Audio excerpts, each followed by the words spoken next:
Este webinar é promovido pela Rocha, faz parte de uma atividade durante a Semana dos Polinizadores, aquilo que nós chamamos a Semana dos Polinizadores. Não sei se conhecem a Rocha, se já alguma vez ouviram falar sobre a Rocha, mas a Rocha é uma associação, é uma ONGA, Organização Não Governamental de Ambiente, que faz precisamente este ano 40 anos, estamos a celebrar os nossos 40 anos este ano. Tem a sua sede e um centro de interpretação ambiental na zona da Ria de Alvor, mais precisamente entre Portimão e Lagos, que já agora está aberto ao público às quintas de manhã, são todos muito bem-vindos a participar nas atividades que temos disponíveis. Mas ao longo destes 40 anos a Rocha desenvolveu trabalhos de investigação científica, participou em projetos de monitorização, advocacia ambiental e, obviamente, educação ambiental. Nos últimos anos, nós iniciámos um projeto ao qual chamamos, um projeto de educação ambiental ao qual chamamos A Descoberta dos Polinizadores, e nesse âmbito decidimos ter uma semana especial de atividades, que o ano passado também nós tivemos, a Semana dos Polinizadores, e esta é a segunda edição. Porquê? Porque de facto achamos que esta temática precisava de ser trazida ao debate e principalmente para criar esta sensibilização que as pessoas normalmente, ou pelo menos não têm tanto, em relação aos polinizadores, mais precisamente aos insetos polinizadores. Portanto, este webinar acontece precisamente com este pano de fundo, e eu se calhar passo já, antes de passar a palavra, queria apresentar o nosso primeiro convidado. Nós hoje temos 4 ilustres convidados, qual deles o melhor, e eu desde já agradeço em nome da Rocha a presença deles aqui, porque são mesmo convidados de peso. E queria começar por... É verdade, eu esqueci-me de apresentar a mim, mas acho que o meu nome está aí, sou a Paula Banza. De facto, eu sou professora em mobilidade, estou ao abrigo de um programa de colaboração entre o Ministério da Educação e o Ministério do Ambiente, e que é gerido pela Agência Portuguesa de Ambiente, e então tenho estado aqui a trabalhar com a Rocha, este já é o 3º ano, a tempo inteiro. Bom, então, sem mais delongas, vamos começar pelo Albano. O Albano chama-se a ele próprio um naturalista autodidata, nascido no Porto em 1968, desde a tenra infância que o seu principal foco de interesse é a fauna. Começou a fotografar insetos e a desenvolver conhecimentos sobre esta ordem desde os 25 anos de idade. Trabalha exclusivamente com diversos grupos de insetos nos últimos 20 anos e desde 2010 trabalha na Tages. Coautor de um Guia Nacional Fotográfico de Libélulas, Odonata, de outros reptos e anfíbios, e de mais de uma dezena de guias regionais, cuja principal temática são as diversas ordens de insetos. Participou como técnico de entomologia em inúmeros projetos que versam o aumento do conhecimento, distribuição, biologia e ecologia de várias ordens de insetos. Desde 2018 começou a trabalhar com as chamadas abelhas selvagens, Apoidea, apiformes, sendo autor e coautor de notas sobre novas espécies para o nosso território. Então eu vou pedir ao Albano se ele pode já compartilhar a tese. Já agora só uma notinha que eu esqueci, enquanto ele está a preparar as coisas. As questões vamos deixar para o fim, se houver tempo no final de cada apresentação, se não só no final, ou então, em alternativa, podem colocar as questões no chat. Obrigada, Albano. Olá, então muito boa noite. Antes de mais quero agradecer, para já quero parabenizar a Rocha, então, pelo seu aniversário, e quero também cumprimentar todos os presentes e os meus colegas que estão aí, eu conheço muito bem. E vamos então falar de abelhas. E não é de propósito, se calhar, mas realmente as abelhas são os chamados polinizadores profissionais. O que é que eu quero dizer com isso? Albano, eu peço desculpa de interromper, parece que estamos com algumas dificuldades em ouvir. Ok, mas eu... Mas está. E também queria pedir mesmo para colocar em modo de apresentação de slides, se fosse possível, que nós estamos a ver, mas não é em modo de apresentação de slides, não sei se é possível. É só ir cá abaixo. e pôr o íconezinho do modo de apresentação para ver se acontece o que é que acontece. Eu peço desculpa. Ora bem, então eu vou ter que sair do compartilhamento, ou não? Ok. Eu acho que não é preciso, mas É que eu podes. não percebo, eu não sou muito dado a este. Espera aí, está aqui um. Não, não sou muito dado a isto e não estou a ver esse íconezinho. Eu só sabia aqui. Estava a pensar que ia. Ora bem, está aqui uma coisa que diz mais. Ou então cá embaixo, naquele íconezinho onde normalmente se começam a partilhar quando se faz uma apresentação de slides. Estás a ver o teu nome, o Tages, onde diz Tages? É mais aí para baixo. É cá para baixo, no ok. É um quadradinho que tem uma... Mais um quadradinho. Não, Uma espécie de assim, tela. espera aí, eu vou tentar agora. Sim. Não é esse. É o outro. É o último. A organização de diapositivos. Isso. Não, é o último, Albar. Não, também não é. É o último. Está à direita. É isso. Apresentação. Isso! Que bom! Está ótimo, obrigado. Já toda a gente me está a ouvir, certo? Sim, peço Como é que eu desculpa. ando para a frente? Ok, não problema. E então, que não de propósito, dizia eu, ser o primeiro dos palestrantes, mas as abelhas realmente são os polinizadores profissionais. E porquê? São os únicos insetos, uma parte deles desenvolveu características, estruturas para transportar pólen e néctar. Por isso, ainda bem que somos os primeiros a falar. Bem, aproveito para dizer também que isto é uma época muito auspiciosa para as abelhas em Portugal. Estamos numa era fantástica. Pela primeira vez desde 2018 temos uma lista de abelhas de Portugal, que antes não tínhamos. E pela primeira vez temos investigadores que conseguem identificar portugueses, que conseguem identificar as nossas abelhas e que pretendem continuar o resto da vida a estudar abelhas. Isso é a primeira vez que acontece, isso é fantástico e provavelmente estaremos a alvorar de uma nova era e que já tem dado bastantes frutos. Nós, só para deixa-me ver se eu consigo. Exato, nós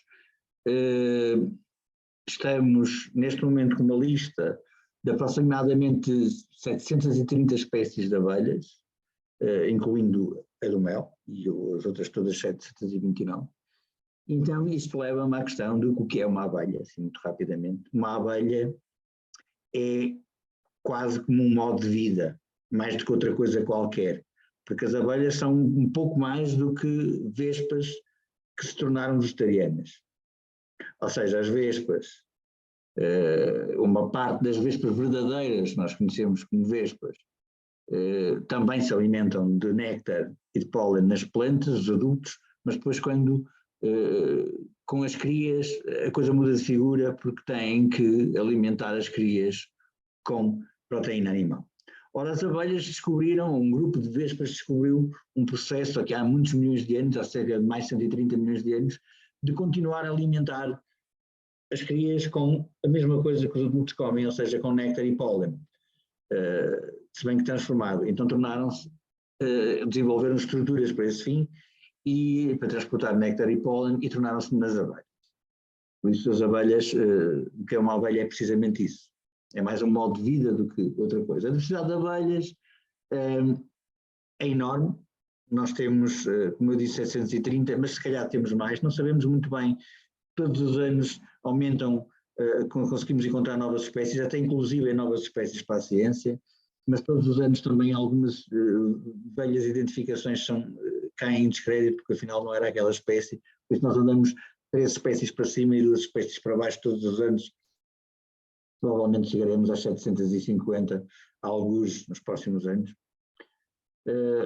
E eu vou falar um bocadinho, só um bocadinho, porque é muito difícil falar em 15 minutos dessa diversidade toda. E eu vou então falar. As abelhas dividem-se em famílias, em 5 famílias, aqui no Paleártico.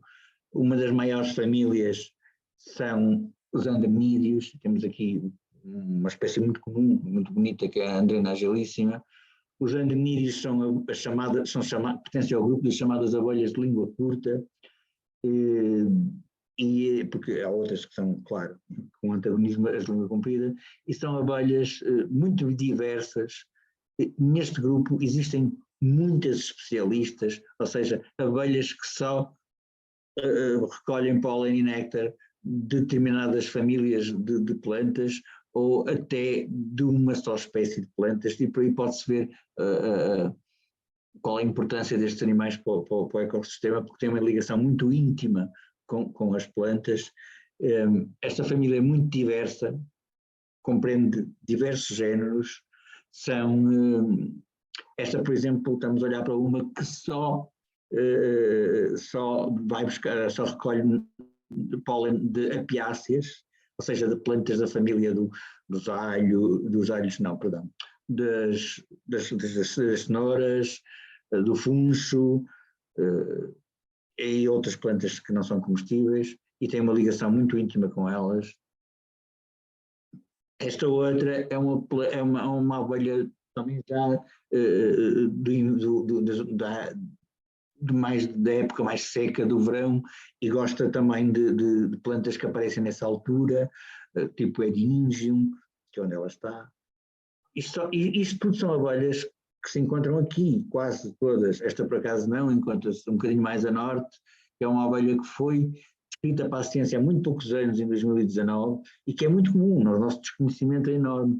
É muito comum em zonas de granito, onde cresce a sedum, que é esta planta, e ela só recolhe, tem uma ligação incrível ao sedum, só recolhe néctar e pólen do sedum, e o sedum, quem conhecer a planta sabe que tem uma floração muito breve, para cerca de 15 dias a 3 semanas, que é o tempo de voo desta abelha. Só.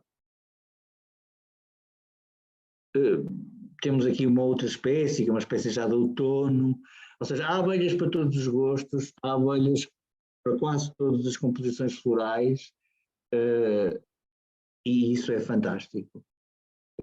Depois temos uma outra parte do mundo das abelhas, que é menos conhecido e um bocado mais negro, aspas, são as abelhas que parasitam outras abelhas. Ou seja, há um grupo de abelhas, durante este processo evolutivo, em que as abelhas descobriram o pólen e o néctar e como fazer proteínas desta mistura, nesse processo de milhões de anos, um grupo de abelhas começou a perceber que conseguia poupar imenso se conseguisse piratear as reservas alimentares das outras abelhas. E essas abelhas, são as chamadas abelhas cuco, que fazem o mesmo que os cucos, especializaram-se então também em hospedeiros. E têm várias estratégias. Uma delas é parecerem-se vespas. Parecem-se vespas, então, outra é serem escuras, também parecem os seres terríveis, e outra estratégia, a terceira estratégia é serem imensamente parecidas com o hospedeiro. Há um grupo, chama-se Telis, em que uma parte das espécies são mesmo difíceis de separar do hospedeiro com um exame externo, ou de olhar para elas. E esta é uma das mais comuns, das abelhas cuco, porque o parasita é uma abelha muito comum, por isso ela própria também é comum. Uma abelha que anda a voar esta é uma das chamadas de língua comprida, e vocês podem ver porquê. Tem uma língua imensa, está cheia de pólen. Estas abelhas são os bombos, são os abelhões, que são muito usados para polinizar as nossas culturas. Este, por exemplo, é um ótimo polinizador de fabáceas, ou seja, de plantas da família das favas. Isso traria-nos outras discussões. Há outro grupo de abelhas que nós chamamos as mini carpinteiras, porque são abelhas, todas estas abelhas que eu falei até agora são abelhas solitárias, não são super-organismos como a abelha do mel. Esta aproveita cavidades em madeira morta, por exemplo, por isso também são considerados insetos que decompõem madeira, que ajudam na decomposição da madeira, por causa disso. Algumas têm este aspecto fantástico, estas antenas enormes só são presentes nos machos, e as antenas são o nariz dos insetos, por isso servem para encontrar as fêmeas, e encontram-nas às vezes antes ainda delas emergirem dos buracos na terra, e ficam lá à espera que elas saiam. Mais uma abelha cuco, que toda a gente parece uma vespa mesmo, mas é uma abelha. Uma conhecida nossa, toda a gente já a viu, as pessoas muitas vezes pensam que é um besouro, que é a abelha carpinteira comum. A abelha carpinteira comum também, como o nome indica, abre galerias em madeira morta, também abre galerias nos chamados passadiços, por isso não é muito querida pelas pessoas que fazem passadiços, mas pronto, é mais uma, aproveita a disponibilidade de madeira. São ótimos, também são ótimos polinizadores, todos eles. Esta abelha tem a particularidade de estar super ligada a uma planta que é a retama monosperma, que só começa a fluir em janeiro e só agora já quase que não tem flor, por isso esta abelha só voa de janeiro a fevereiro.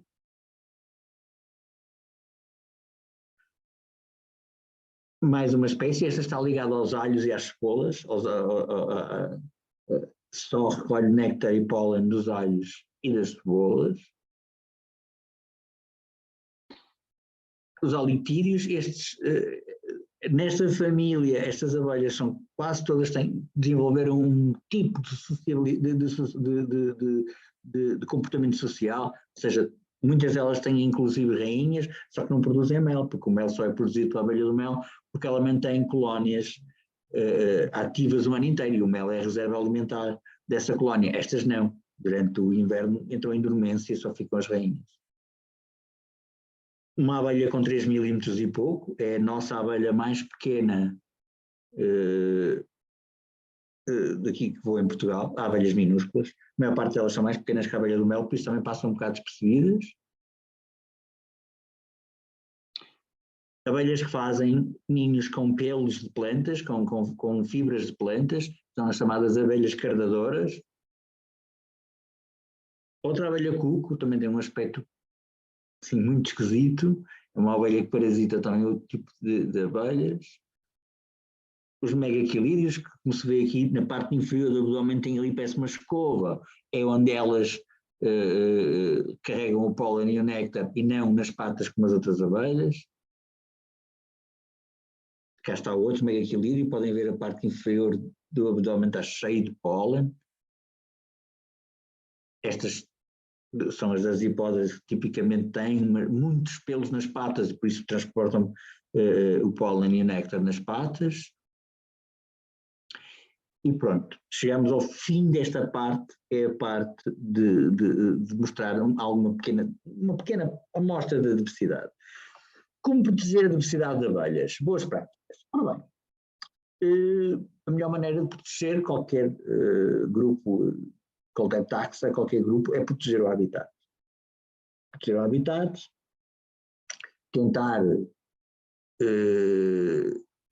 plantar plantas autóctones, tentar evitar os cortes nos jardins, principalmente nos jardins urbanos, evitar, ou seja, diminuir, ou então reservar partes dos jardins que não sejam cortados tão intensamente, que é uma velha guerra, eu também nunca compreendi o porquê de tantos cortes, aqui à minha frente cortam de 2 em 2 meses, quando o jardim começa a ficar bonito, lá vem uma equipa e rapa isto tudo. Também se podem fazer ninhos, ajudar a fazer ninhos para abelhas, se bem que não é uma prática mais didática, porque as abelhas não precisam muito, a não ser que estejam assim em áreas intensamente urbanas,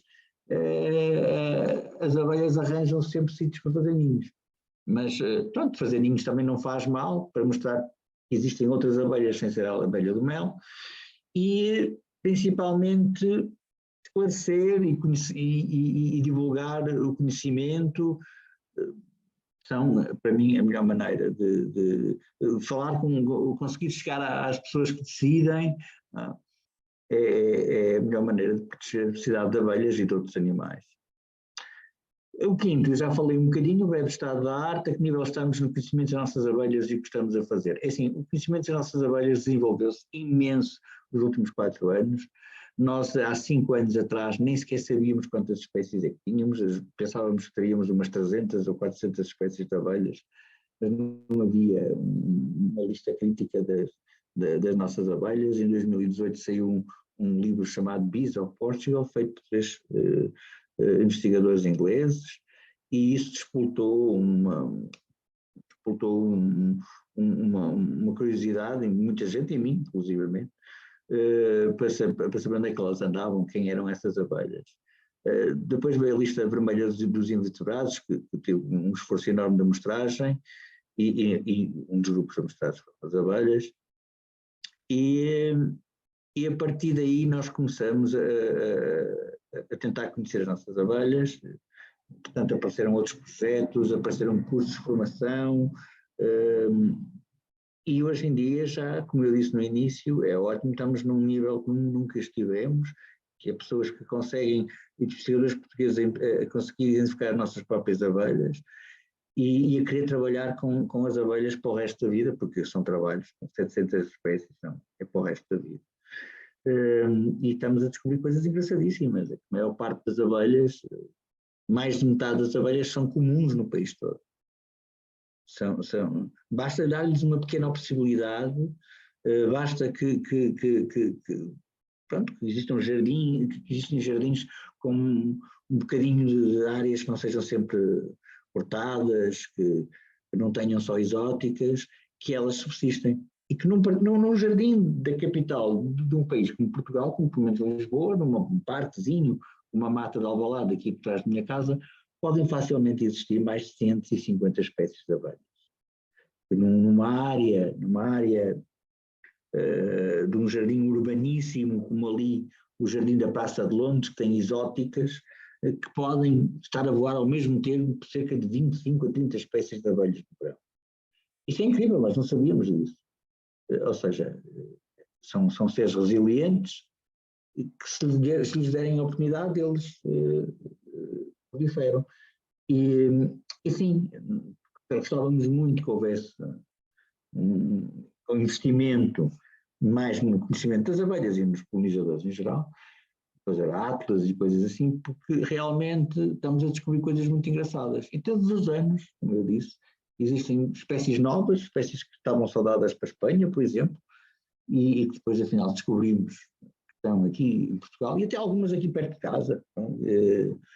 E depois ainda mais, é que estamos a descobrir espécies novas para a ciência, com a ajuda dos nossos colegas ingleses, que foram quem nos formou inicialmente, quem nos ajudou a ter formação.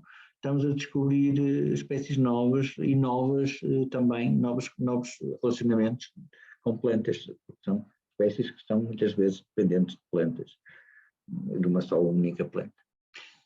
E pronto, acho que se calhar já excedi o tempo, não sei. Ou devo estar por aí? Sim. Podemos guardar um bocadinho para uma pergunta ou duas, talvez. Sim, Ou se Albano quiser. agora pode descompartilhar. Primeiro tem que tirar o modo de apresentação. Eu tenho aqui uma coisa que diz: interromper compartilhamento. Isso, ora, é isso mesmo. Exatamente. Muito obrigada, Albano. De facto, nós podíamos Nada. ficar aqui. Eu sei que é um bocadinho ingrato. Não. Tão pouco tempo para tanta coisa, mas seja como for, fica um bom gostinho. Eu não sei se alguém tem uma pergunta, podemos ter tempo para uma pergunta ou podemos guardar para o final. Se alguém tiver alguma pergunta. Não? Então, se calhar passamos já à próxima convidada, a Eva Monteiro. A Eva é licenciada em Biologia Ambiental e Conservação pela Universidade dos Açores, trabalha com borboletas e outros insetos desde 2006, a altura em que se junta ao TAGIS, Centro de Conservação das Borboletas de Portugal. É membro dirigente desta associação desde 2013 e, além de participar em estudos entomológicos e vários projetos de conservação de insetos, é responsável por ações de formação, atividades de divulgação científica, projetos de ciência cidadã que têm insetos como protagonistas. Desde 2019, coordena os Censos de Borboletas de Portugal, um projeto de ciência cidadã integrado no Plano Europeu de Monitorização de Borboletas Diurnas, e é precisamente isso que a Eva nos vai falar hoje, borboletas diurnas. Eva, faz favor. Olá.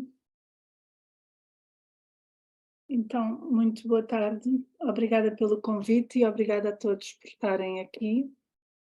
De facto eu vou falar de borboletas diurnas, um bocadinho como polinizadores, mas principalmente como organismos bioindicadores. Portanto, começo por apresentar a ordem Lepidoptera, não vou entrar em muitos pormenores porque a seguir o João Nunes também vai falar, mas Lepidoptera significa que tem escamas nas asas e de facto a característica principal dos insetos desta ordem é terem umas asas membranosas muito desenvolvidas, particularmente desenvolvidas no caso das borboletas diurnas, e essas asas são revestidas de pequenas escamas, como vemos aqui na imagem da esquerda, que estão sobrepostas como telhas num telhado, e são elas que dão as cores e os padrões bonitos das asas das borboletas. Também são importantes para se comunicarem. E pronto, outra característica dos lepidópteros, da grande maioria, há algumas exceções que no caso de lepidópteros muito primitivos, é o facto de terem uma boca transformada numa espirotrompa, que nós vemos aqui nas imagens, que está, quando elas estão em descanso, está enroladinha debaixo dos olhos, e quando elas se alimentam nas flores, se transforma numa palhinha que é especializada para sugar o néctar das flores. Portanto, tal como as abelhas, as borboletas alimentam-se de néctar, aliás, no caso das borboletas, exclusivamente de néctar, e é quando fazem esse trabalho, quando se vão alimentar, é que vão participar na polinização das plantas. As plantas com flor e os insetos evoluíram em conjunto, e isto é uma das estruturas que mostra esta coevolução destes dois organismos.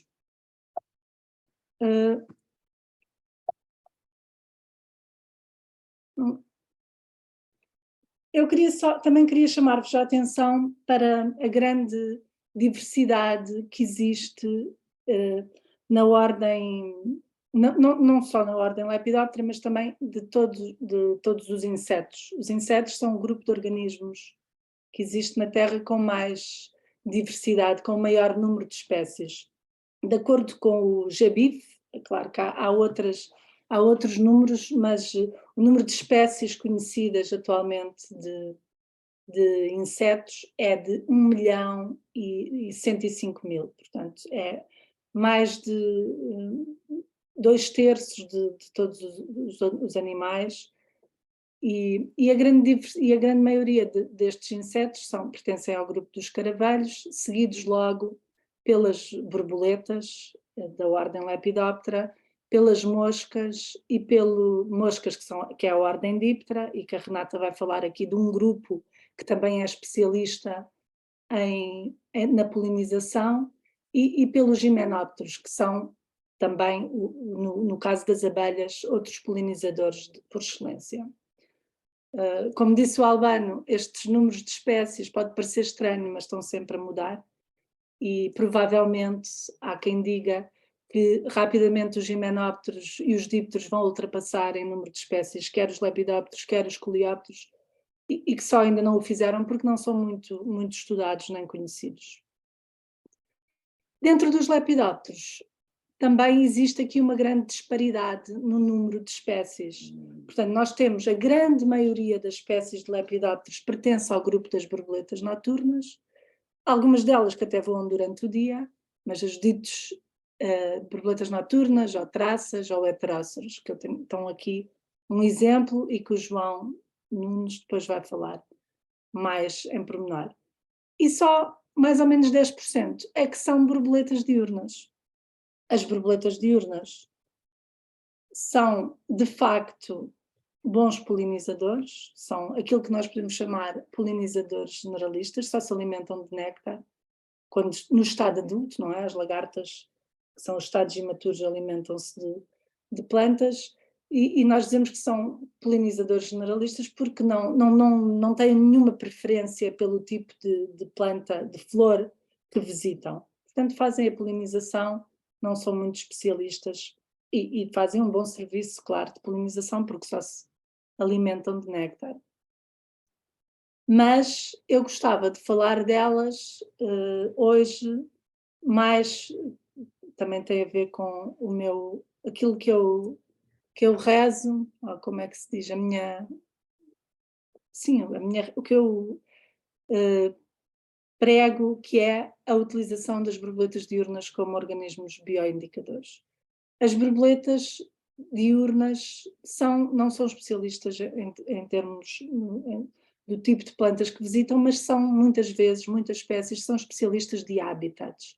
Portanto, o facto de haver espécies como esta, a borboleta azul das trofeiras, a Fengaria halcon, indica-nos que estamos na presença de um lameiro bem conservado, onde existem trofeiras higrófilas, que é um habitat prioritário da Rede Natura 2000, e também nos diz, só o facto de nós vermos esta borboleta pode nos dizer que há uma planta, que é a genciana, e que há uma formiga do género mírmica, porque esta borboleta põe os ovos na genciana, na altura em que voa, que é no fim de julho, princípio de agosto.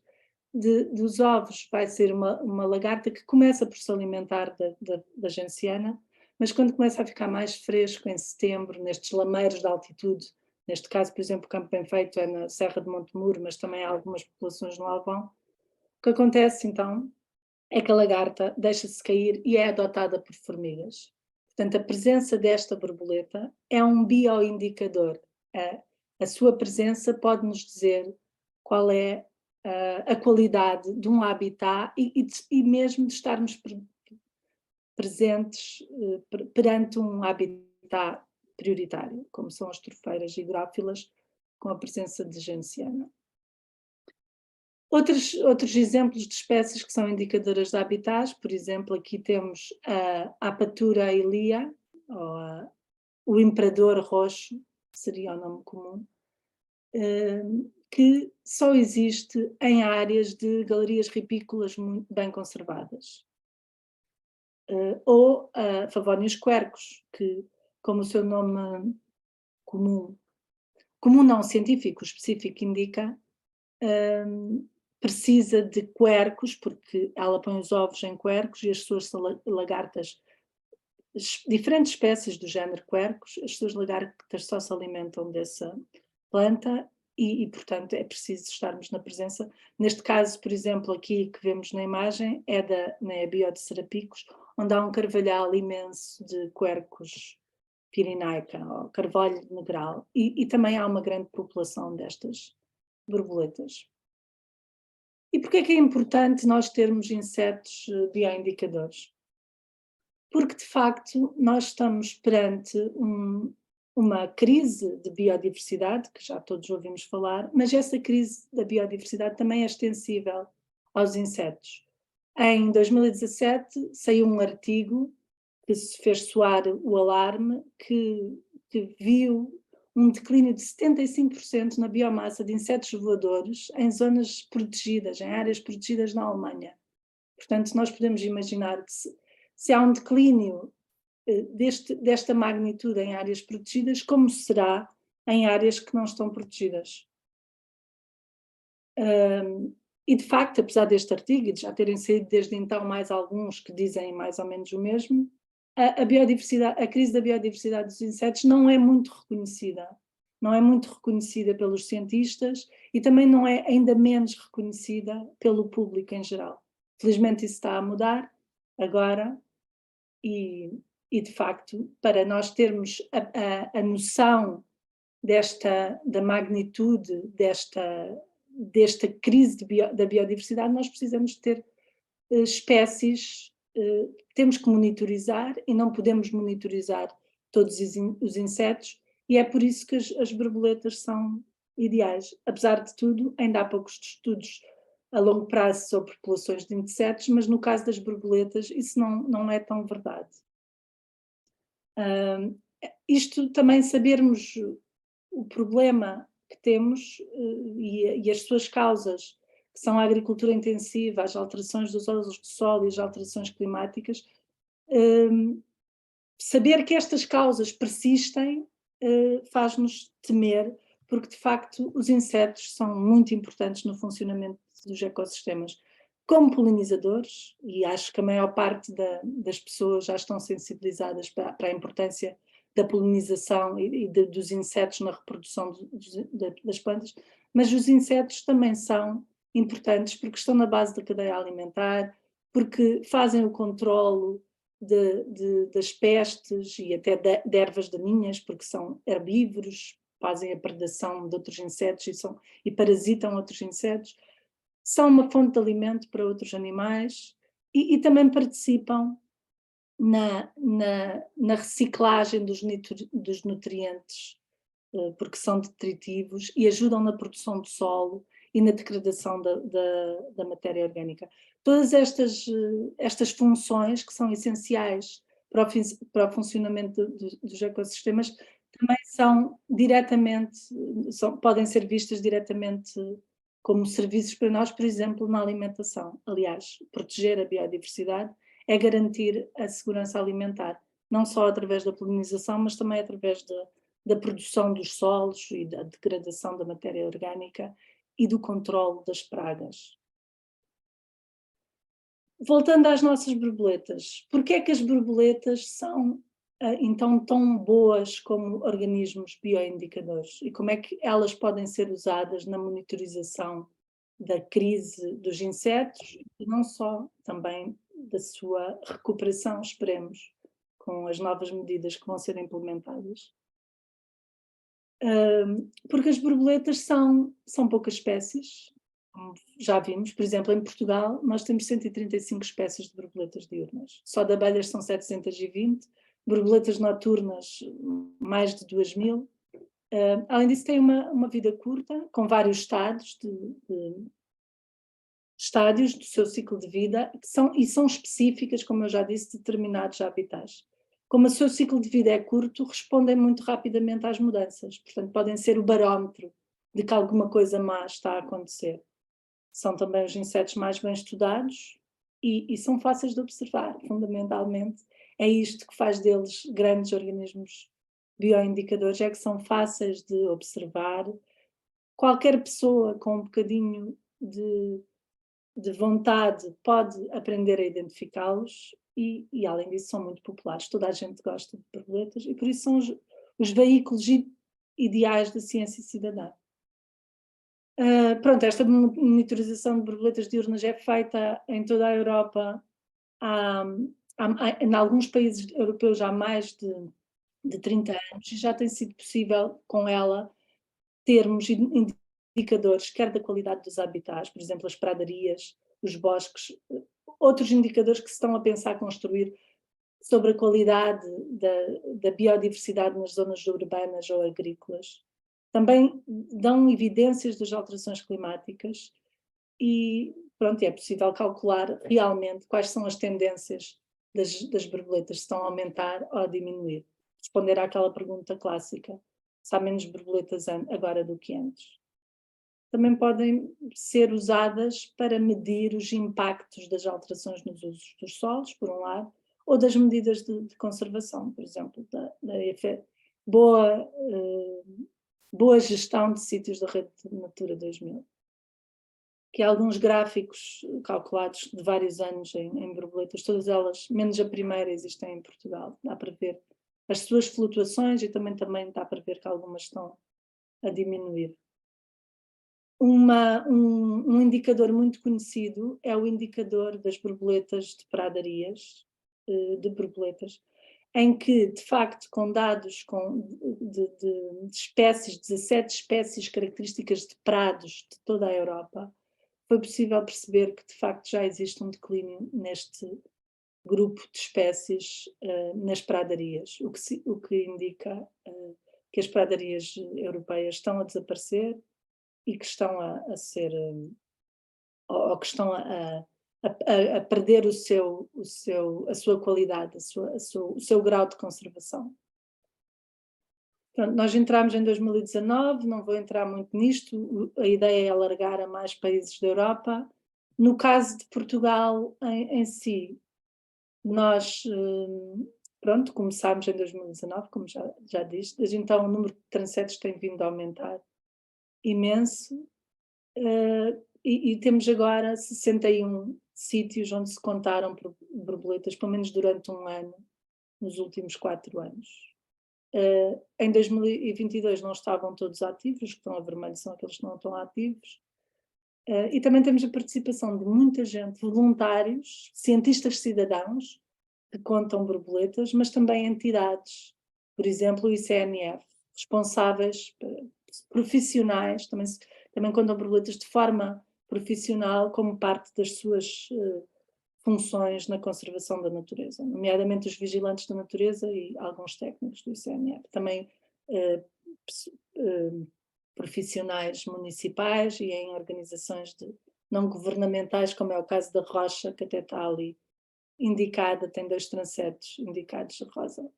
As nossas resultados, de facto, já conseguimos, ainda não conseguimos calcular tendências, porque precisamos de mais anos com contagens regulares num número mínimo de transetos, mas já conseguimos perceber quem são as espécies mais abundantes, e são a Manila jurtina, ou a loba, e a Pararja aegérea, não nos espanta.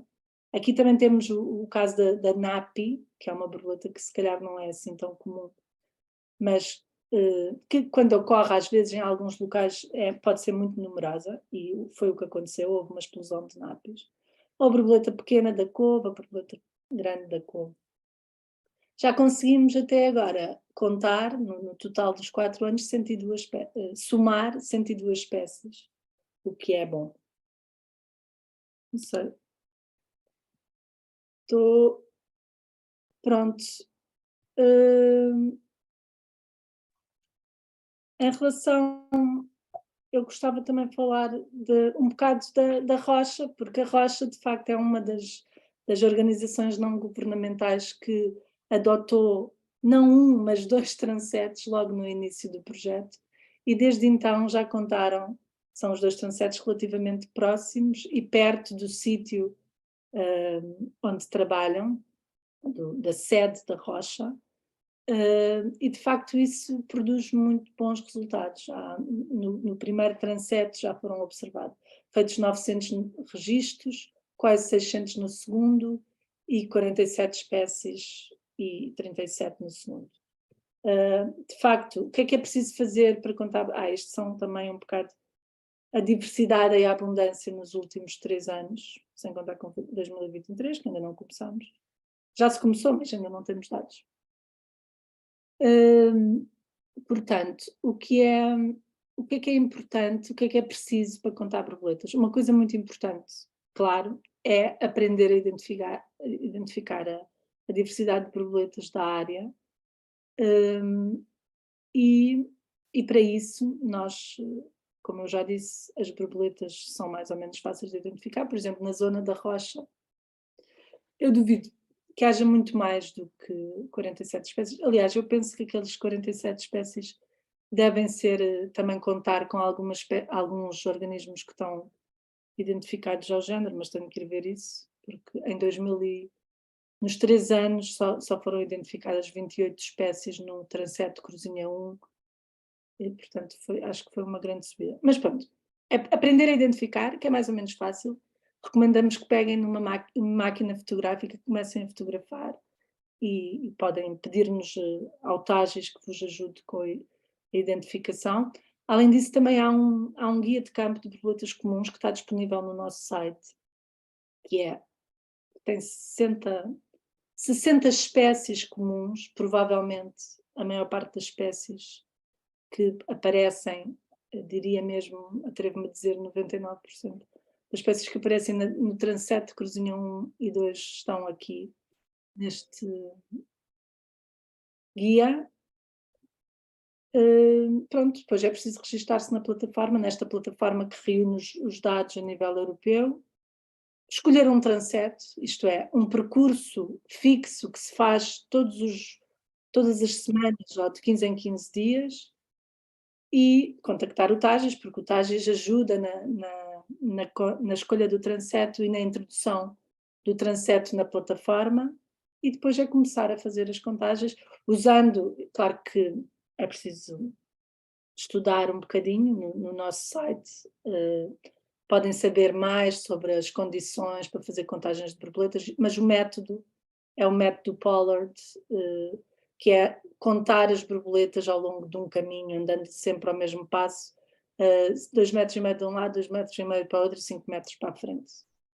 Depois é preciso registar o número de indivíduos de cada espécie que observamos, por cada uma destas secções que representa a mudança de habitat. Se estiverem interessados, recomendo-vos a verem o nosso site, em projetos censos de borboletas, está lá, e podem sempre tirar dúvidas por e-mail ou através das nossas redes sociais.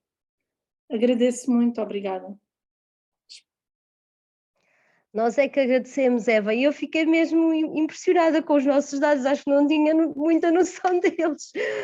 Embora participe na parte toda da monitorização, depois é muito giro ver os dados, acho que isso nos anima bastante a continuar. Muito obrigada, Eva.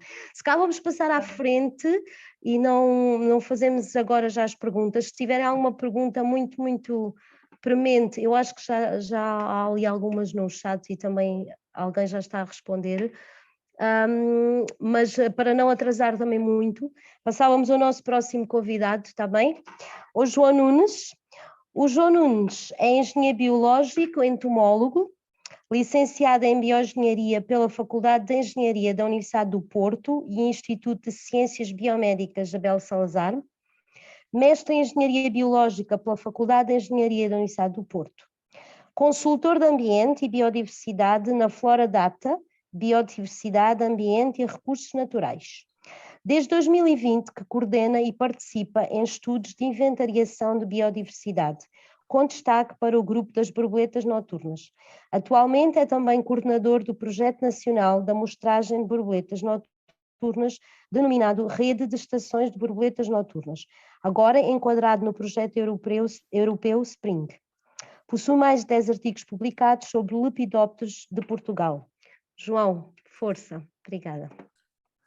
Olá, boa tarde a todos. E em primeiro lugar, agradecer a ti, Paulo, o convite e a oportunidade de podermos falar um bocadinho sobre os polinizadores, não só os mais famosos, mas também os que estão na sombra. Vou fazer partilha de ecrã.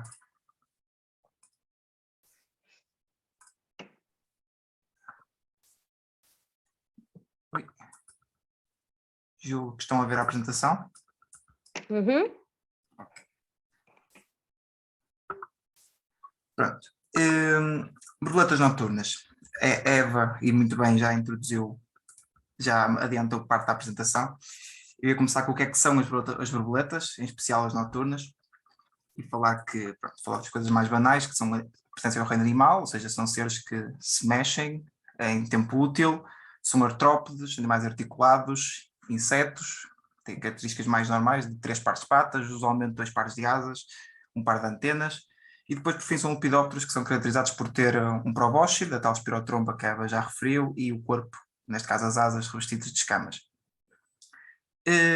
Contudo, estamos mais habituados a falar das borboletas diurnas, mas olhando para a árvore filogenética dos lepidópteros, ou seja, de todas as borboletas, seja diurnas ou noturnas, as borboletas diurnas representam o que está incluído nestes círculos a vermelho, ou seja, é uma superfamília, Papilionoidea, e são um dos ramos da vida, ou seja, neste caso dos lepidópteros, que decidiu passar para o lado do dia, enquanto todo o resto usualmente se chama de borboletas noturnas, se bem que isso não é bem verdade, há muitas exceções, há muitas borboletas noturnas algumas que voam de dia, mas deixar aqui a nota que as borboletas diurnas são uma parte e tudo o resto é noturno, mas é na falta de uma melhor linguagem para se referir ao restante. Usualmente em Portugal chamamos de traças, mas isso é outra questão. Só para ajudar aqui a separar um bocado das diurnas das noturnas, se bem que há sempre exceções, é um grupo muito biodiverso. Aqui acho que ninguém tem qualquer problema, ou seja, temos várias coisas, temos, em primeiro lugar, o aspecto, as borboletas diurnas são mais atraentes que as noturnas, acho que não é difícil de admitir numa primeira fase. Como caractere mais objetivo, gostamos de utilizar as antenas das borboletas ou dos papilionédeos são clavadas, ou seja, têm uma protuberância mais espessa no final da antena, as noturnas não têm. A posição das asas costuma ser indicativa, mas também há exceções. Temos aqui, por exemplo, uma espécie de boleta noturna que também posiciona as asas verticalmente sobre o corpo. As cores também podem não ser um critério. Há boletas noturnas bastante coloridas. Esta aqui que eu mostro nem é provavelmente das mais coloridas, mas foi para tentar encontrar as mesmas cores que a diurna que apresento. E depois, lá está, a diversidade é tão grande que há exceções para tudo.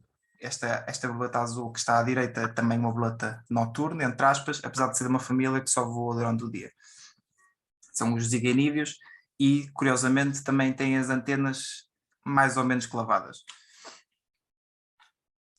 E depois, nas noturnas, temos uma grande separação que geralmente os naturalistas e mesmo entomólogos que trabalham com as borboletas fazem, que é uma separação utilitária, que é separar macros e micros. Ou seja, isto não tem muita relevância do ponto de vista filogenético, ou seja, não é, as macros e as micros não se separam rigorosamente, são apenas as famílias mais pequenas e as famílias maiores.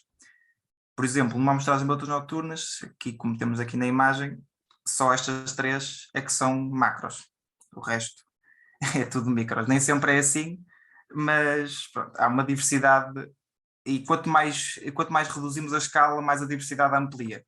E então torna as boletas noturnas um grupo mais difícil de trabalhar do que as diurnas, por diversos fatores. Em primeiro lugar, porque voam de noite, e é sempre menos apelativo trabalhar à noite do que trabalhar de dia. São geralmente menos vistosas e são tendencialmente mais pequenas.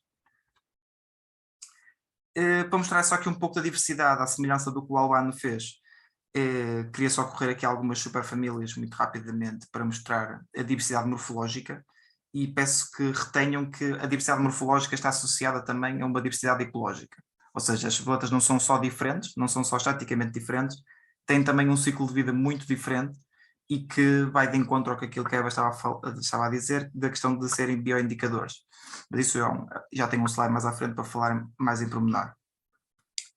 Aqui então temos 3 famílias, os esfingídeos, os bramídeos e os saturnídeos, botas maiores, mais coloridas e mais vistosas. Depois lasiocampídeos, umas botas mais robustas. Em Portugal temos relativamente poucas espécies, geralmente parecem assim uma espécie de uns ursinhos felpudos. Depois da superfamília dos octoídeos, os noctuídeos, nolídeos e os ervídeos e os noctodontídeos, sendo que os ervídeos aqui provavelmente são as botas mais coloridas que temos, têm tons assim super garridos, como o que está na imagem, provavelmente para relembrar a sua toxicidade, mas pode ter outros objetivos, ou pode não ter um objetivo de todo, e pode ser um acaso evolutivo. Os geometrídeos, que geralmente posicionam as asas aderidas à superfície, são fáceis de identificar por isso, posicionam-se sempre quase como estampados na superfície onde pousam. E depois os drepanídeos e os cimolídeos, neste caso os cimolídeos em Portugal só temos esta espécie, uma espécie um bocado emblemática, não só pelo seu aspecto super garrido e colorido, mas também por ser uma espécie particularmente rara em Portugal. Os cocídeos, que são muito mais primitivos que o resto das macros e que são borboletas usualmente saproxílicas, ou seja, dependem de madeira morta e são muito grandes também. Etiolídeos, e que estes aqui já começamos a entrar na zona das borboletas, onde nem todas são necessariamente polinizadoras, porque nem todas têm um probóscide. Ou seja, há as borboletas mais primitivas, principalmente 2 a 3 famílias, ainda são tão primitivas que não têm o probóscide, têm mandíbulas. E então são mais próximas de outros animais, como por exemplo os coleópteros, ou tricópteros, neste caso, e não têm qualquer função como polinizador. Nós estamos a falar de pouquíssimas espécies no total. E depois as micros, assim muito rapidamente, só para mostrar alguma cor e diversidade. São muitas formas de ser e de aparecer. E passando agora um bocado para os números, só para também termos uma noção de escala. Em 2021, estes dados são um bocado desatualizados, porque em 2022 já saiu uma atualização, mas em 2021 tínhamos 2.743 espécies de lepidópteros registrados para Portugal. Destes, 2.605 eram consideradas são consideradas noturnas, ou seja, no sentido em que não são diurnas, é neste sentido que nós chamamos de noturnas, e depois destas, 946 são consideradas macros, ou seja, já é um universo relativamente grande de espécies para se trabalhar. Ou seja, no total, mais ou menos 5% diurnas. Como observá-las? As borboletas, como todos devem saber, as noturnas, têm uma particularidade que é que são atraídas à luz. Acho que qualquer um de nós, numa noite mais quente, já teve a felicidade ou a infelicidade, depende da sensibilidade da pessoa, de receber convidados em casa, pela varanda, que também não é sempre muito agradável, e pronto, há várias abordagens, e eu geralmente costumo enfrascá-las para ver o que é, há quem dê uma chinelada, depende da sensibilidade das pessoas. Pronto, o que nós fazemos não é muito original, o que nós fazemos é pegarmos nas luzes que temos em casa e vamos para o campo com elas, em diferentes metodologias, de forma direta ou indireta, com luz ultravioleta, luz mista. Pronto. Geralmente a ideia aqui é ter uma luz que seja abrangente do ponto de vista espectral, ou seja, que tenha vários comprimentos de onda a ser emitidos, de forma a atrair o máximo número de espécies, e depois, tendo armadilha ou estando nós lá, que tenha uma superfície onde seja fácil de ver os insetos a chegar. Neste caso, costumamos utilizar um lençol branco para criar esse tal contraste. Para procurar as noturnas que vão de dia, ou mesmo as diurnas, ou lagartas, ou outros sinais de vida destes animais, também trabalhamos durante o dia com procura direta, onde vamos atrás do que é necessário encontrar, se é que há para encontrar, depende dos casos. Queria também falar do potencial como bioindicadores, muito breve, das borboletas noturnas em particular, e há 3 características aqui principais que eu acho chave para estes animais poderem ser considerados borboletas noturnas. Aqui ficou um B cortado, vamos ignorar isso. É o facto de ser um grupo biodiverso e abundante, ou seja, que cobre diversíssimos ciclos de vida e ecologias, ou seja, chega a quase todos os habitats terrestres, toda a flora. Há grupos também extremamente específicos, tal como os grupos das abelhas, que são super específicas a polinizar uma determinada espécie. Temos borboletas que são super específicas a alimentar-se de determinada planta e que depois são muito específicas daquele habitat em particular onde ocorre essa planta. São fáceis de identificar, isso é uma característica muito importante para ser bioindicador, porque garante uma execuibilidade a longo prazo dos projetos de monitorização. E depois são fáceis de mostrar. Isto é a principal vantagem das borboletas noturnas, a meu ver, face a outros grupos, é o facto de serem fáceis de mostrar, porque elas vêm ter connosco. Isso é o principal motivo pelo qual eu os estudo, porque sou preguiçoso e gosto que os animais venham ter comigo e eu não ando atrás deles no campo. E depois tem a questão também de ser completamente inócuas e terem um grande potencial para a sensibilização e conservação ambiental. É que eu aqui tinha macroborboletas, mas as borboletas em geral, como já são esteticamente agradáveis ao público comum, são inócuas, ou seja, provavelmente são dos únicos grupos de insetos em que nenhum nos vai fazer mal de alguma forma, ou seja, não têm garras, não picam, não têm qualquer sinal de agressividade, e já são famosas do ponto de vista cultural, ou seja, toda a gente já ouviu histórias de borboletas e são acarinhadas pelo público. E então, sendo fáceis a mostrar, também são uma mais-valia a nível de educação e sensibilização ambiental. Aqui fotos de algumas atividades, mesmo com crianças, é um grupo muito bom para se trabalhar. Agora, queria falar um pouco da Rede de Estações de Borboletas Noturnas, é o esforço nacional com o qual sou coordenador, juntamente com o resto da equipa, onde pretendemos monitorizar estes animais. Foi uma iniciativa que nasceu em 2021, em que pretendemos, utilizando o fenómeno da ciência cidadã, foi uma enchente de boa energia para os projetos de monitorização, em que tentamos coordenar esse esforço, ou seja, criar uma rede nacional de amostragem em que o método é comparável, principalmente ao nível do período de amostragem. Temos 3 principais eixos nos nossos objetivos: gerar informação e conhecimento, sensibilizar para a importância destes seres vivos e agregar entusiastas e formar naturalistas.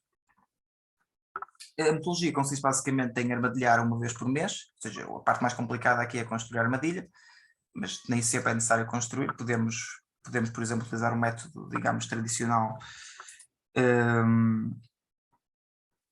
e armadilhar em casa recorrendo, por exemplo, à rede elétrica. E depois o que nós pedimos é que faça-se a contagem dos indivíduos. A identificação é da nossa parte, não é absolutamente essencial que as pessoas tenham essa disponibilidade para aprender. Claro que isso era o ótimo, mas fazendo só o esforço e tendo o gozo de conhecer a biodiversidade associada à sua residência ou o espaço onde está a usufruir dessa atividade, nós temos a parte mais, nós podemos ajudar e ajudamos na parte mais complicada da identificação e da parte mais científica da questão. Temos alguns resultados para além dos científicos, temos uma publicação mensal, o Borboletim, a qual aconselho vivamente a todos a subscrever. Basta ir ao nosso site e mandar-nos um e-mail para subscrever. Nós também temos página de Facebook que anunciamos sempre que sai uma nova edição, é mensal, e lá falamos de diversas temáticas borboletas. Eu próprio, quando iniciámos com a publicação do Borboletim, não imaginava que havia tanta coisa para dizer sobre borboletas em Portugal, nunca diria que íamos conseguir publicar tanta coisa sobre borboletas, e o ritmo continua a aumentar, ou seja, é impressionante como este tema é vasto. Aqui só umas imagens do interior, onde também fazemos rúbricas de comparar espécies mais complicadas, também não só para ajudar os nossos participantes, mas também para ajudar o resto dos naturalistas nacionais e internacionais que possam seguir esta edição mensal para aumentar o seu conhecimento. Aqui, só muito brevemente, os resultados de 2021 já estão publicados online, no GBIF, no Global Biodiversity Information Facility, onde temos mais de 11.000 registros de mais de 500 espécies publicadas. Pronto, esses dados já foram explorados em alguns artigos científicos, com novos registros de distribuição e mesmo nos mídia. E 2022 já estão neste momento a ser processados, e em 2023 associámos-nos ao projeto europeu, que nos permite associar uma plataforma muito mais fácil de utilizar e que nos permite saber quão longe já vamos em tempo real. E em 2023, até o dia 2, já temos 2.369 registros confirmados de mais de 200 espécies de borboletas noturnas, o que é, para termos em conta que ainda vamos em março e os dias ainda não aqueceram muito, pelo menos aqui cá em cima, eu sou do Porto, acho que já é um número bastante razoável. Para participar, é só procurar redes de estações de borboletas noturnas no Google, mas também podem guardar este e-mail e tudo se resolve a partir daí. Obrigado pela oportunidade, acho que não falhei muito o tempo, e pronto, qualquer dúvida depois podemos falar, ou não sei, Paula, se falamos agora, se falamos no fim.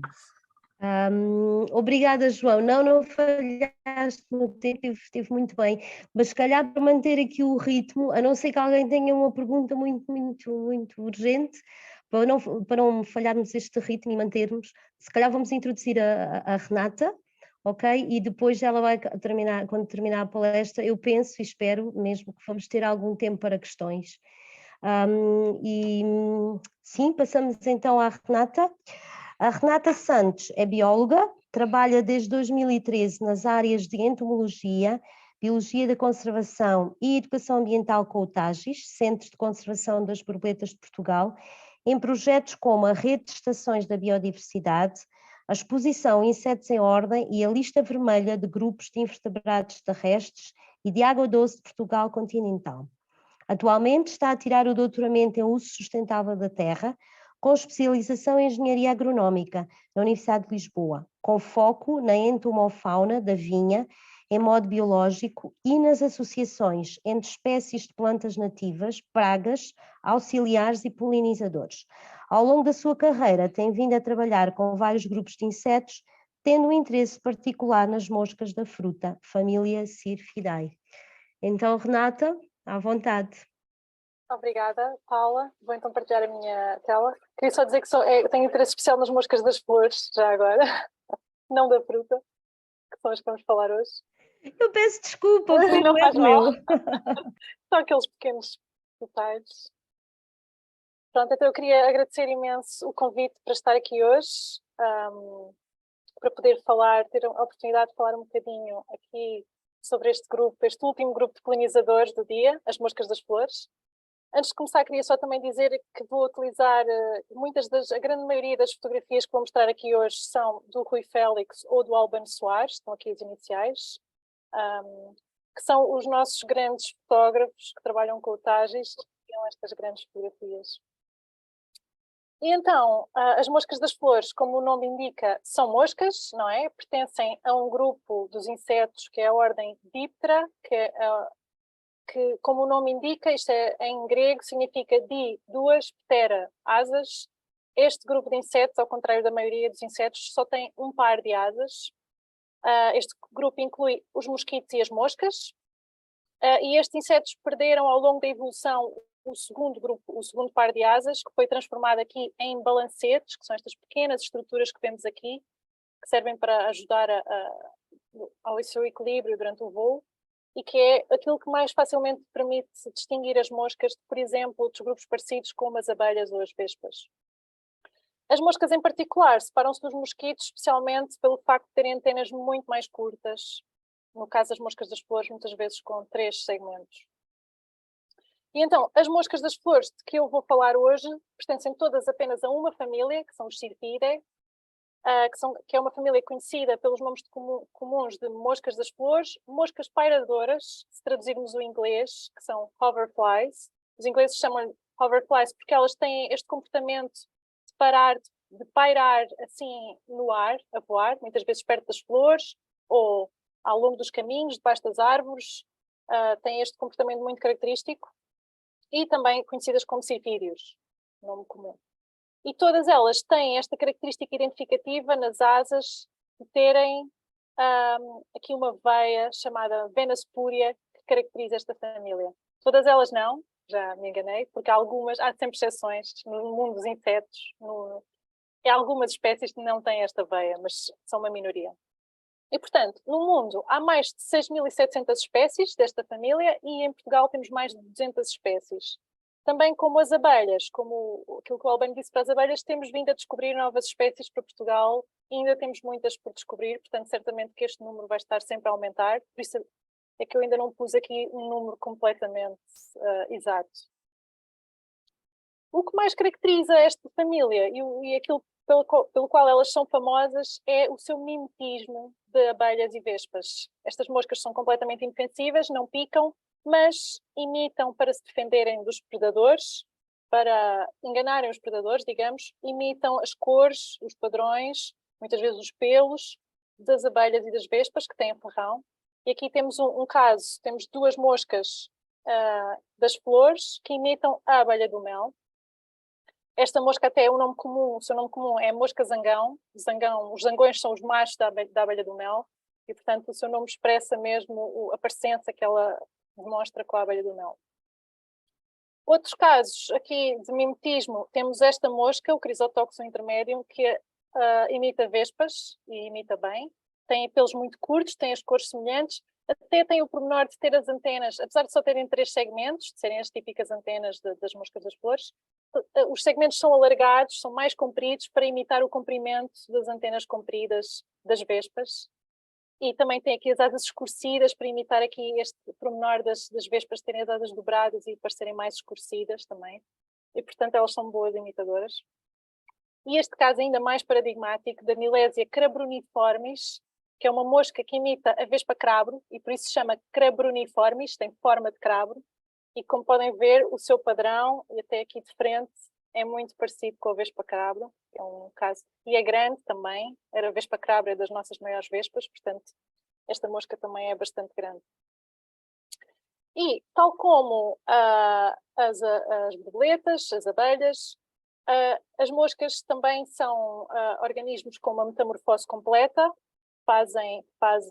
Os adultos põem ovos, dos ovos sai uma larva, as larvas vão crescendo, têm 3 fases larvares, depois fazem uma pupa, onde ocorre a metamorfose, e daí vai sair o adulto que vai fazer a próxima geração. E estes adultos alimentam-se, na maior parte dos casos, não todos, há sempre exceções, lá está, mas na maior parte dos casos os adultos alimentam-se de pólen e néctar, e por isso são polinizadores. E as suas larvas têm a particularidade de ser super diversas nos estilos de vida. Há espécies de moscas das flores que têm larvas que são zoófagas, ou seja, predadoras de outros insetos, como pulgões ou afídeos, também conhecidos como piolhos das plantas, que são pragas agrícolas. Portanto, estas larvas de mosca são grandes ajudantes dos agricultores. Algumas espécies têm larvas que são fitófagas, ou seja, que se alimentam de plantas, outras que são saprófagas e vivem em matéria orgânica em decomposição, outras que são micófagas, isto é uma pequena parte que comem fungos, como cogumelos. Mas agora falando aqui um bocadinho do seu papel como polinizadores, é verdade aquilo que o Alban disse, as abelhas são os polinizadores por excelência, os polinizadores que têm as estruturas mais adaptadas para a polinização e os mais eficazes, mas também é verdade que as moscas das flores são, a seguir às abelhas, possivelmente um dos grupos mais importantes na polinização das flores. Temos aqui alguns estudos que indicam que mais de 60% das flores selvagens na Europa que são polinizadas por insetos são visitadas por moscas das flores. E aqui num estudo que observou 105 culturas agrícolas, mais de metade destas culturas também as suas flores são visitadas por moscas das flores. E claro que visitar, neste caso, não significa necessariamente que estes insetos vão ser eficazes a polinizar estas flores, mas porque elas normalmente têm menos pelos do que as abelhas e transportam menos pólen, mas têm outras vantagens em relação às abelhas. Por exemplo, as moscas das flores transportam o pólen a longas distâncias. Aqui neste gráfico compara várias espécies de insetos. As duas espécies que transportam o pólen a maiores distâncias são duas espécies de moscas das flores, em comparação com abelhas e até borboletas. E fazem outra coisa muito interessante. Algumas espécies de moscas das flores na Europa, cerca de 60 espécies na Europa, fazem uma migração anual muito grande, de milhares de quilómetros. Elas no outono, no fim do verão, especialmente outono, começam a descer aqui do norte da Europa e vão passar o inverno ao Mediterrâneo, aqui nesta zona a vermelho. Algumas aqui na zona não tão a sul, mas a grande maioria vai passar o inverno ao Mediterrâneo e depois, ao longo da primavera e do verão, do ano seguinte, voltam a subir para o norte. E ao deslocar-se, ainda por cima, as rotas de migração para sul são super bem conhecidas, são estas setas azuis que estão no gráfico. Aqui na Península Ibérica, por exemplo, descem pelos Pirineus, sabe-se exatamente por onde é que elas descem, não se sabe por onde é que elas sobem. As rotas de subida e quando é que elas sobem é muito mais mal conhecido, o que é bastante interessante. É muito mais notável a migração para sul do que para norte. Mas então, ao fazer esta migração, elas também transportam o pólen, às vezes durante centenas de quilómetros, o que é ótimo para fazer uma troca genética das plantas. As plantas acabam por se cruzar a maiores distâncias com a ajuda destas moscas, o que ajuda a sua diversidade genética. E também, quando migram, acabam por atingir grandes densidades, grandes números. Isto aqui é um gráfico para o sul do Reino Unido, só para duas espécies, estas duas espécies bastante comuns de moscas das flores, que nós também temos cá em Portugal. E isto são dados de radares, elas são detectadas, na imigração elas são tantas que são detectadas por radar, e portanto estima-se que atinjam ao longo do ano densidades de 1.000 milhões a 4.000 milhões, estas moscas, só estas duas espécies, e portanto mesmo levando poucos grãos de pólen em comparação com as abelhas, elas acabam por ser tantas e viajar tanto que têm um impacto bastante significativo na polinização. E mesmo assim, algumas espécies não são assim tão menos eficientes na polinização do que as abelhas. Por exemplo, aqui temos um gráfico que mostra as espécies que conseguem depositar maior pólen. A vermelho são espécies de abelhas, são as mais eficazes, mas temos aqui a abelha do mel e temos aqui uma mosca das flores que é a imita, que é a que eu já mostrei, a mosca zangão, e elas são basicamente muito próximas na sua eficiência a depositar grãos de pólen, ou seja, esta mosca é tão boa a imitar a abelha do mel que até imita a sua eficácia a polinizar. E vemos aqui que ela está cheia de pólen na sua cabeça, aqui na cara, e ter a cara peluda e transportar muito pólen na cara é uma característica boa para um polinizador. No estado larvar, como eu já disse, as moscas das flores dão-nos todo um outro grupo de serviços de ecossistemas, para além da polinização. Este é um dos mais importantes, o controle biológico de pragas. Há muitas espécies, incluindo estas espécies que são das mais comuns que nós temos, que são super importantes. As suas larvas são grandes predadoras de pulgões em muitas culturas agrícolas e, portanto, são auxiliares na agricultura. Aqui há vários estudos que indicam que elas controlam populações de pulgões em vários tipos de culturas de trigo, alface, macieiras. Também há outros estudos com outras espécies que indicam que até ajudam a tornar as laranjas mais docinhas, porque havendo menos pulgões, a planta consegue que, em vez dos pulgões estarem a sugar a seiva da planta, a planta consegue produzir mais açúcar e ter laranjas mais docinhas. Portanto, estas moscas são super boas para a nossa produção. Eu queria só mostrar aqui, brevemente, um pequeno vídeo só para verem o seu comportamento. Elas podem parecer muito lentinhas, mas na verdade são bastante ativas, estão ali ativamente a deslocar-se e a procurar os pulgões. Por acaso eu não filmei nenhum pulgão a ser apanhado, mas se ela o apanhasse já não deixava escapar. E depois elas têm esta aparência assim, parecem um bocadinho, parecem-se com cocós de aves, e isso é de propósito também, é mais uma estratégia para escaparem aos predadores. Aqui mais algumas espécies que também predadoras. Esta é muito interessante porque as suas larvas predam lagartas de microtraças. E traças que normalmente são pragas agrícolas, portanto é mais predam todo um outro grupo de organismos que também nos dá muito jeito que elas predem. Aqui há outras espécies que são saprófagas, neste caso as suas larvas vivem em água com matéria orgânica em decomposição, e estas larvas normalmente o que elas filtram realmente são as bactérias e os fungos que decompõem essa matéria orgânica. Mas, portanto, acabam por podem possivelmente ajudar a limpar as águas, a filtrar a água. E temos aqui são conhecidas também como rat-tailed maggots, são as larvas de cauda comprida ou de cauda de rato, não é? Porque têm este tubo respiratório, isto na verdade é um tubo respiratório que elas usam para vir respirar, para vir sugar o ar no topo da água. E temos aqui esta mosca que é super comum nos nossos jardins, em Lisboa, em todo o lado, que é a mosca-tigre, que tem estes olhos assim riscados, super giros. E aqui outra espécie destas também super gira, a Myotropa florea, que é conhecida como mosca Batman, porque tem aqui mais ou menos um desenho que faz lembrar um morcego, e é conhecida como mosca Batman. E esta põe muitas vezes os seus ovos em buracos de árvores. Isto é um buraco numa árvore, também no jardim em Lisboa, que tem aqui matéria orgânica, folhas em decomposição, e podemos ver aqui a larvinha, elas estão assim na vertical, e ela tem sempre aqui o espiráculo, este tubo respiratório esticadinho, e vem à superfície respirar o ar. É assim que elas vivem. Outras espécies que também vivem em árvores e associadas às vezes a buracos de árvores têm larvas de tipo diferente. Não, esta por exemplo, não tem aquele tubo respiratório. Isto é uma espécie que o Albano apanhou agora no fim do inverno e que mostra que também há sempre muitas espécies associadas a árvores, especialmente a árvores antigas. Também há moscas que as larvas estão associadas às escorrências de seiva nestas árvores, e portanto manter árvores antigas e espaços com florestas mais bem desenvolvidas é super importante para a sua conservação. Aqui continuamos a diversidade de estilos de vida das larvas.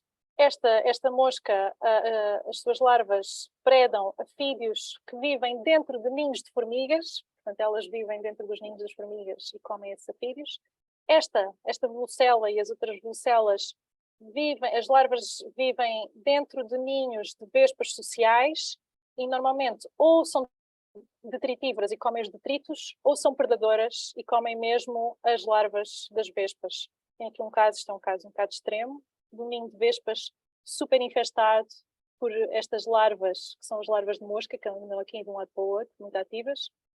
Mas porque isto é um teste, elas estão a ser testadas para ser utilizadas como controle biológico de vespas que são invasoras na Nova Zelândia. E por isso este ninho está particularmente infestado. Agora eu queria passar... Não estou a conseguir passar o slide.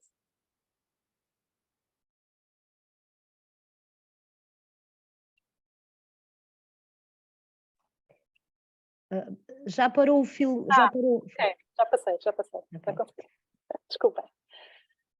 E pronto, só para terminar aqui a diversidade dos estilos de vida das moscas das flores, há muitas que também são fitófagas, ou seja, as suas larvas comem plantas. Aqui está uma grande fatia da nossa diversidade em Portugal e no Mediterrâneo. Estes géneros de moscas são dos mais diversos e são dos mais difíceis de reconhecer. São todos assim, não todos, mas a grande parte deles são todos escurinhos, muito parecidos entre si e muito difíceis de identificar. E aqui é que está grande parte da diversidade que ainda está por encontrar, por descobrir no nosso país e por estudar. Aqui estão alguns dos exemplos de como estas larvas são. Esta espécie, por acaso esta em particular não existe em Portugal, mas existem outras parecidas. Faz galerias aqui nas folhas desta planta. Outras espécies deste género, Caelósia, fazem galerias em cardos, nos talos de cardos, por exemplo. Mas estas espécies normalmente não são problemáticas, não causam para nós, nem para a natureza, quer dizer, elas estão normalmente em baixas densidades, só alimentam-se de plantas silvestres, nem damos por elas. Há aqui uma exceção, que é o Merodon equestris, esta mosca que é uma ótima imitadora de abelhões e também é ótima polinizadora, já agora, porque é muito peluda e transporta muito pólen, mas que as suas larvas alimentam-se e vivem em bulbos de narcisos e, portanto, são pragas, podem ser pragas em culturas de narcisos. Eu penso que isto em Portugal não é nada problemático, mas noutros países onde existam muitas culturas de narcisos pode acontecer. Mas isto é das poucas espécies onde isto acontece. A grande maioria das moscas das flores são simplesmente benéficas ou neutras para nós. Ou muito benéficas. E depois ainda existe um grande grupo de moscas das flores cujas larvas não são conhecidas, nunca foram descritas, não se sabe onde é que estão. E este é um caso de uma mosca super comum, também comum em todo o lado, está em Lisboa, está nos jardins, e no fim as suas larvas nunca foram descritas, o que mostra o quanto ainda temos por conhecer e por descobrir em relação a estes insetos. Imagino que neste caso, tal como outras parecidas, também viva em ninhos, as larvas possam viver em ninhos de formigas, que é o caso de outras moscas do mesmo género, mas a verdade é que esta espécie nunca foi descrita no estado larvário. Em relação às ameaças, as moscas das flores até agora parecem não estar a decrescer tanto como outros grupos de insetos, como por exemplo as abelhas ou as borboletas, mas como quase todos os seres vivos neste planeta estão ameaçados, têm muitas ameaças também, não é? E o ano passado saiu pela primeira vez o livro vermelho dos cirfídeos, ou das moscas das flores europeias, e de 892 espécies avaliadas, viu-se aqui que mais de um terço, 37,2%, estão ameaçadas de extinção, que é bastante alarmante. E os fatores de ameaça são sempre os mesmos: a perda de habitat, a poluição, a intensificação agrícola, o uso de pesticidas e, claro, agora cada vez mais as alterações climáticas. Já se nota, já se começa a ver a mudança da área de distribuição de muitas espécies mais para norte, elas começam a deslocar-se para norte, e também já se começam a ver alguns efeitos em espécies de montanha que começam a reduzir e, portanto, começam-se a ver e vão-se ver cada vez mais os efeitos das alterações climáticas. E por isso temos de apostar o máximo possível na conservação destes seres. A conservação é a mesma, quase sempre a mesma para todos os polinizadores, não é? Deixar, como disse também o Albano, deixar os espaços verdes, deixar as plantas espontâneas, as flores espontâneas nas bermas dos caminhos, deixar de fazer faixas floridas e sebes nas zonas agrícolas, e especialmente apostar em plantas nativas, que são sempre as melhores para os nossos polinizadores nativos. E no caso das moscas das flores, elas gostam quase todas de plantas com flores pouco profundas, porque a maior parte das espécies têm aparelhos bucais não muito compridos e por isso não conseguem ir muito fundo, ao contrário das abelhas e das borboletas noturnas, não conseguem ir muito fundo nas flores para buscar o néctar e, portanto, gostam de flores que tenham aqui néctar e pólen à superfície. Estes são alguns dos exemplos, por exemplo, o aliço, que é agora não me lembro do nome, mas a lobulária marítima, que é já muito utilizada em estufas, por exemplo, e em culturas agrícolas para dar alimento às moscas das flores que são auxiliares da agricultura. Aqui o pilriteiro, que é ótimo, tem estas flores. Aliás, todas as rosáceas silvestres têm estas flores assim muito abertas e de fácil acesso. As asteráceas, como os cardos e os malmequeres, também são ótimas para as moscas das flores. As apiáceas, como a cenoura brava, o puncho. E aqui o sanguinho das sebes, que é um exemplo que também é bom. E é bom especialmente porque está em floração em fevereiro. Por isso também é bom para os insetos polinizadores que tenhamos sempre flores disponíveis todo o ano, especialmente no caso das moscas das flores, que fazem esta migração e que vêm passar o inverno ao sul da Europa. É bom que tenham flores disponíveis durante todo o ano. E para muitas espécies que têm outros tipos de estilo de vida, árvores antigas, como eu já disse, são essenciais para a sua conservação, florestas antigas, charcos, pilhas de compostagem, há muitas espécies que gostam, e aqui, para quem quiser, uma ideia aqui dos investigadores de ingleses, lagoas para moscas das flores, que são basicamente recipientes, podem ser apenas garrafões cortados, com folhas secas, paus, numa zona aberta, num jardim, numa varanda, que vão ser livremente colonizados pelas moscas, elas vão lá pôr os seus ovinhos, as suas larvas vão crescer, depois, quando estiverem desenvolvidas, vão trepar aqui por este pauzinho, deixar-se cair e fazer pupar aqui em baixo. E, portanto, para quem estiver interessado em ver este ciclo de vida e em dar mais um local de nidificação, podem fazer aqui as lagoas para as moscas das flores. Pronto, aqui os meus artigos e muito obrigada pela atenção.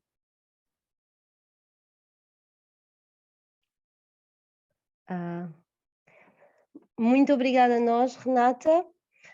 Eu sei que nós estamos quase a chegar ao limite que tínhamos planeado inicialmente para o webinar e é longo e foi muita informação excelente. Eu estou mesmo, enfim, totalmente fascinada, principalmente com esta última parte, mas isto é porque eu não sabia a maior parte das coisas. De qualquer forma, eu penso que ainda temos uns 5 minutos, no máximo 10 minutos, se algumas pessoas tiverem que sair, pois façam um favor, para tirar, não sei, para algumas questões que queiram colocar, alguma coisa que queiram perguntar, porque não é sempre que apanhamos aqui este conjunto, este naipe de oradores, portanto fazem favor, ou no chat, ou enfim, onde acharem.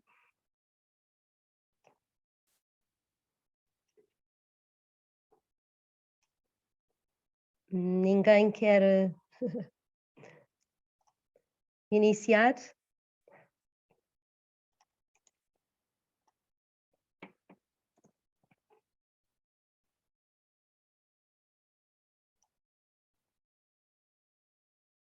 Não temos nenhuma pergunta?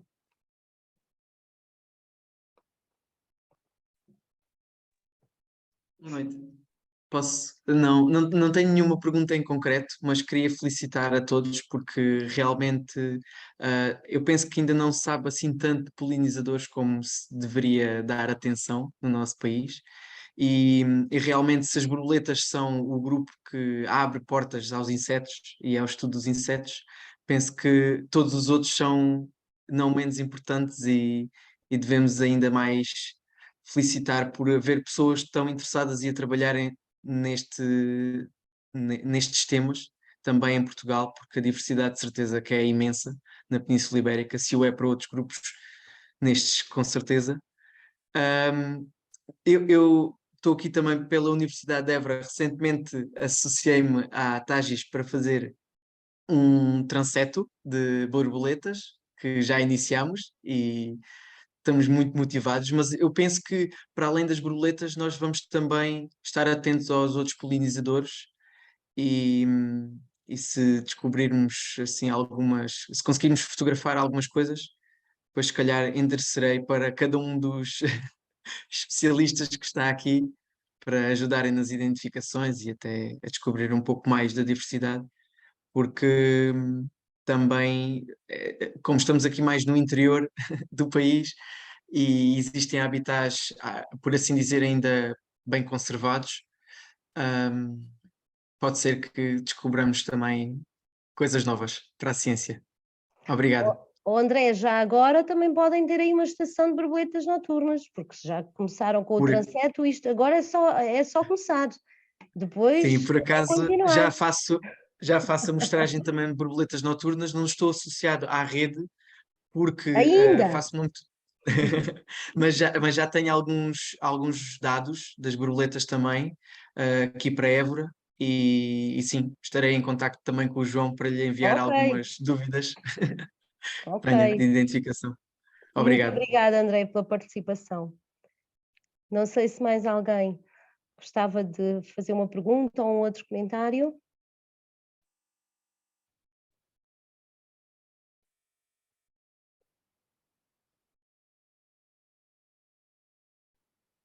Não?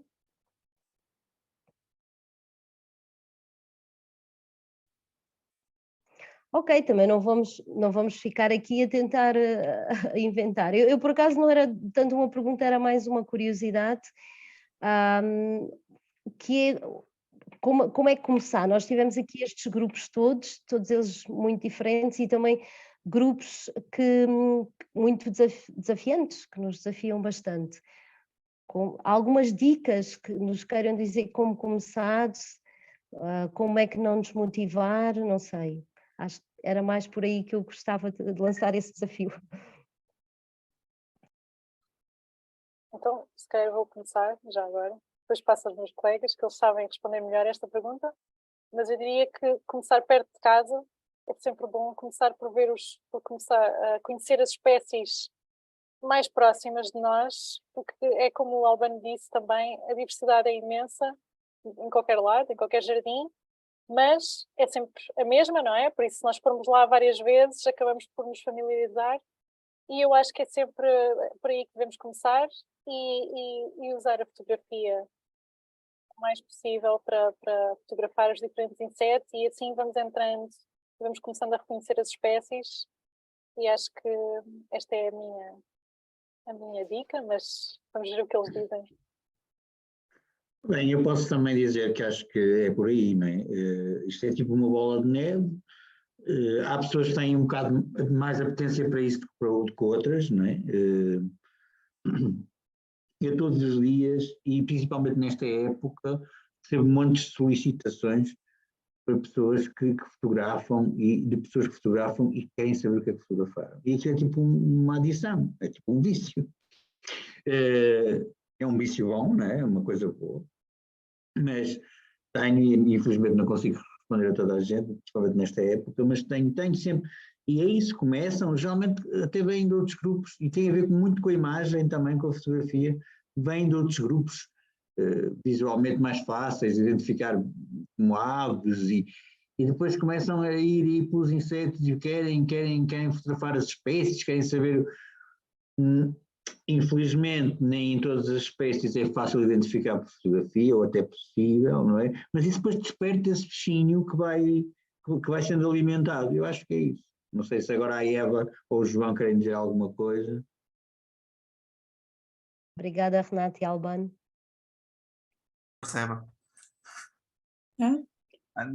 Posso Sim, começar eu? não, eu acho que é isso, ir para um sítio verde, pode ser o parque onde vamos passear o cão habitualmente e começar a reparar.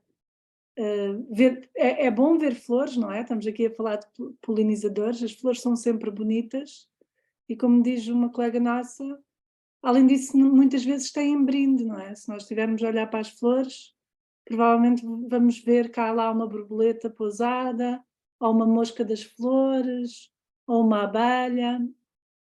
E como já aqui toda a gente disse, é isso, tirar as fotografias ajudam muito, e hoje em dia, com o telemóvel,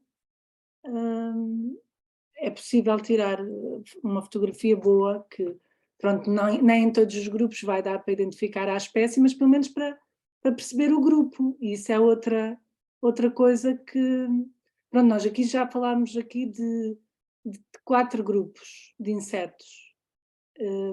A questão é tentar arrumar as coisas em caixinhas, que no fundo acho que é o que todos aqui tentamos fazer, não é? Passo a palavra ao João, que... Eu não vou acrescentar muito ao que já disseram. Vou só falar de um exemplo que na rede de estações nós temos algumas temos mais de 50 a nível nacional, e temos pessoas que vieram, ou seja, que a nível de naturalismo não tinham qualquer experiência, tanto quanto sei. Ou seja, vieram de outros ramos profissionais, sem qualquer experiência nem de observação de aves, nem de observação de borboletas, nem da botânica, que também pode ser importante, e fizeram exatamente isso que o Albano falou, que é a questão da imagem. Criaram uma espécie de catálogo caseiro da diversidade que tem. E isso é uma coisa, pelo menos para mim, e acho que falo por todos que estão aqui, o que nós gostamos mesmo nisto é a diversidade. A diversidade de formas, a diversidade de ecologias, ver como eles são diferentes e têm todos uma história diferente para contar. E acho que é inerente ao humano, ou pelo menos gosto de acreditar que sim, que essa diversidade nós gostamos dela e gostamos de apreciar. E então, se começarmos por aí, não é tão importante saber os nomes, mas sabermos o que existe no nosso sítio, começar ou seja, dividir para reinar, começar na nossa casa, no nosso sítio. Acho que lentamente vamos lentamente expandindo horizontes, obviamente, e depois é sempre giro ver, por exemplo, eu já tinha referido ao bocado, eu sou da metade norte do país, sou do Porto, mas quando vou ao sul, vou ao Algarve, vou a Lisboa, vejo uma diversidade espantosa, completamente diferente do que eu estou habituado, e vice-versa. As pessoas do sul também vêm passar férias ao norte para passar férias por si só, mas também para ver uma diversidade completamente diferente do que estão habituadas. E então, acho que é isso, é deixarem-se levar e o tempo fará o resto. Obrigada. Há aqui um comentário que acho que é da Ana, que pergunta, o comentário pergunta, que diz: sei pouco, boa noite a todos, Ana Marques, sei muito pouco sobre insetos, mas fiquei interessada em saber mais. Nenhuma das entidades utiliza a iNaturalist SIC como fonte de informação e de observação? É uma pergunta. Não sei se querem comentar sobre o TAGIS, quer dizer, o iNaturalist em Portugal é a Associação Biodiversidade para Todos, é que está associado ao iNaturalist, é o representante, digamos, português, e o TAGIS trabalha com eles. Nós temos um projeto, que é o projeto das estações da biodiversidade, e todas as nossas observações que são feitas, as nossas fotografias, vão para a observação, vão para esse site. Eu, pessoalmente, acho que o iNaturalist e a aplicação para quem usa o telemóvel é uma boa maneira para quem está a começar, porque lá está, é uma maneira fácil de colecionar novos cromos, digamos, e de, por exemplo, de ter tudo junto, toda a diversidade, por exemplo, do jardim da nossa casa, de uma forma fácil. Claro, nem sempre é possível, é preciso ter um espírito crítico também na utilização da aplicação, porque é uma máquina, não é? E nem sempre as identificações estão corretas, mas claro, quanto mais nós contribuirmos para ensinar o algoritmo, mais vamos contribuir para que essas identificações estejam o mais corretas possível. Isso, claro que não vai ser verdade para todos os grupos, não é? Para as abelhas, por exemplo, é muito difícil, mas acho que dá para, pelo menos, ter essa ideia de diversidade e de colecionar o que é que se vê num determinado local. Eu uso o iNaturalist.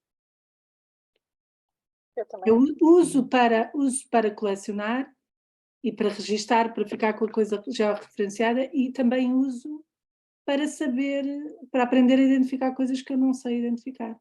E acho que é bom. Sim. Uhum. Eu só, enquanto educadora, há uma outra questão que eu acho que é importante, que normalmente os insetos têm sempre um grande misticismo, ou porque eles nos picam, ou porque nos causam urticária, ou seja o que for. E também é muito importante este papel de tentar, principalmente a nível das escolas e dos alunos, tentar que eles olhem para os insetos sem medo, nem que seja no início, tenha que ser dentro de algum um frasquinho, ou seja, ou só através de uma fotografia, não há problema.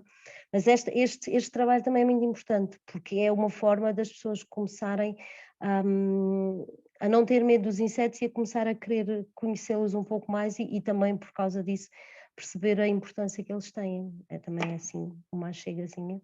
Sim. Eu acho que não é nada difícil cativar as crianças para os insetos. Nós fazemos isso, quer dizer, fazemos esse tipo de atividades.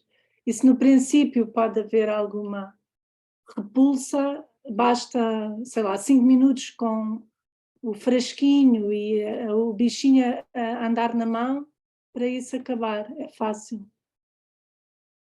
É verdade. Funciona muito bem. Atividades com insetos com crianças são quase sempre um sucesso. É verdade. Eu acho, e na realidade, só para atalhar um bocadinho, e na realidade os insetos são aqueles que nos podem causar algum dano, são pouquíssimos, não é? Pronto, incluindo uma lagarta que toda a gente conhece,